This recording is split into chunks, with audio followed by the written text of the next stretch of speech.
क्योंकि आज यहाँ कांग्रेस पार्टी हुकूमत में है, रेवंत रेड्डी साहब की सरकार चल रही है और जो कांग्रेस पार्टी ने वादे किए थे माइनॉरिटी कम्युनिटी के लिए, जो चेवेल्ला डिक्लेरेशन करके उन्होंने वादा किया था, आज उन कोई भी वादे उनके ऊपर उन्होंने अमलावरी नहीं की है। तो मैं यहाँ से डिमांड करती हूँ रेवंत रेड्डी साहब को, आप चेवेल्ला डिक्लेरेशन को इमीडिएटली अमल कीजिए। आप पे कोई भरोसा नहीं करने वाला था, इसीलिए आप लगातार गांधी फैमिली को तेलंगाना पे लाते रहे और उनके भरोसे पे थोड़े यहाँ पे लोग भी आपको वोट दिए।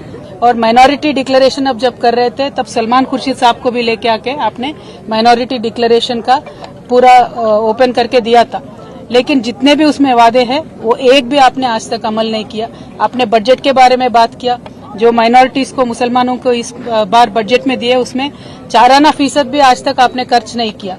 और जो आप ये अलगा व्यवहार माइनॉरिटी कम्युनिटी से कर रहे हैं, हम इस पे बिल्कुल भी खुश नहीं है, या माइनॉरिटीज भी खुश नहीं है। तो मैं आपसे यही डिमांड करती हूँ कि इमीडिएटली आप माइनॉरिटीज के जितने भी वादे हैं वो निभाइए।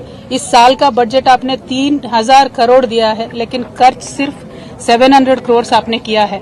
तो मेरा ये डिमांड है कि आप माइनॉरिटी कम्युनिटी के साथ दीजिए, क्योंकि केसीआर साहब जब यहाँ पे थे पिछले 10 सालों में कम्युनल वायलेंस का एक भी इंसिडेंट नहीं हुआ था, लेकिन ये 1 साल में जितने कम्युनल वायलेंस के यहाँ पे इश्यूज हुए हैं, ये देख के बहुत एक दर्द होता है हम सबके दिलों में, क्योंकि एक अमन और चैन के साथ तेलंगाना रहता था, एक गंगा जमुना तहजीब को हमने कायम करके रखा था।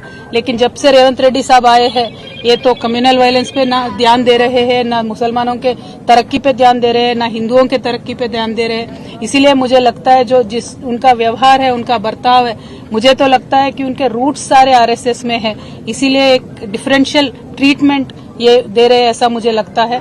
तो I will say that mister Revanth Reddy ji, आप अभी फोकस करिए माइनॉरिटी से इश्यूज पे, स्पेशली माइनॉरिटी वुमेन के लिए आपने जो प्रॉमिस किया था कि 1,60,000 देंगे कल्याण लक्ष्मी का, आप वो दीजिए। उसके साथ साथ आप सोना भी देने वाले थे, 1 तोला सोना भी देने वाले थे, वो दीजिए। पढ़ाई के वास्ते जो टिम्रिस के हमने स्कूल कायम करके रखे थे, आज उनका क्वालिटी देख के तो बहुत ही डर लग रहा है। आप क्वालिटी अच्छा बना के टिम्रिस को चलाइए। तालीम के वास्ते, माइनॉरिटी बच्चों के तालीम के वास्ते आप जोर दीजिए, रिव्यू कीजिए, और जॉब्स में सब चीजों में भी माइनॉरिटीज को आप आगे फुट में रखिए। ये हमारा डिमांड है। और रेवंत रेड्डी साहब का मैं यही कहना चाहती हूँ कि निजामाबाद में बहुत ही ज्यादा पॉपुलेशन है माइनॉरिटीज का, हैदराबाद के बाद बिगेस्ट पॉपुलेशन निजामाबाद में है।